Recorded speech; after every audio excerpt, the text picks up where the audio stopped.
Yeah, good morning, Aaron. Yeah, we're still here at the MoCA. You know, we've been for the last hour or so. We've been walking through, checking out some of the great artworks here, and we're actually standing in a gallery right now, where this gallery is reserved for this man right here. This is Hampton Boyer. He's a local artist from Newport News, and you're actually looking at some of his artwork right now. And he's joining us live this morning. Thanks for joining us, Hampton. Good morning. So obviously, this museum being closed because of the pandemic. I'm sure the pandemic has affected you, but now that this museum's reopened, I'm guessing the creative juices are finally flowing again. Oh yeah, it is. It was a kind of a real surreal situation with the COVID-19 pandemic, and so I've been able to work on new works at home, as well as get myself ready to open up a new gallery in Newport News. And so tell us a little bit about this piece of artwork here. What are we looking at? What was the idea behind it? So this painting is called Catapult.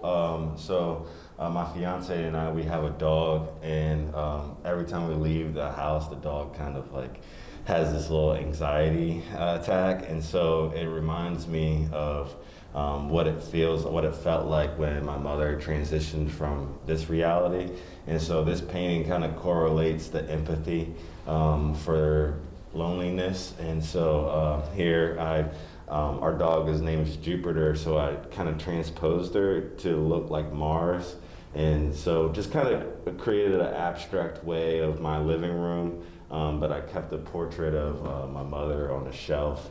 And so these are just kind of like different elements that I use to correlate to that feeling. This is a painting that I made that was hung in my mother's office that was like 8 feet by 8 feet. And so it's just kind of like a reiteration of reality to better soothe the things that I was facing. And we're going to have photojournalist Michael Garay just walk through this gallery to show more of your artworks. But tell us, what is the concept, or how do you get the inspiration for some of your artworks? How does the idea come? I think it's mostly just experiences of life, experiences that we face, the things that are kind of hard, and so with my artwork, it usually has humor and saturated color to kind of relieve the pressure off of that, but it's still also delivering a solid message. All right, well, Hampton, thank you very much for showing us some of your artwork and explaining it. And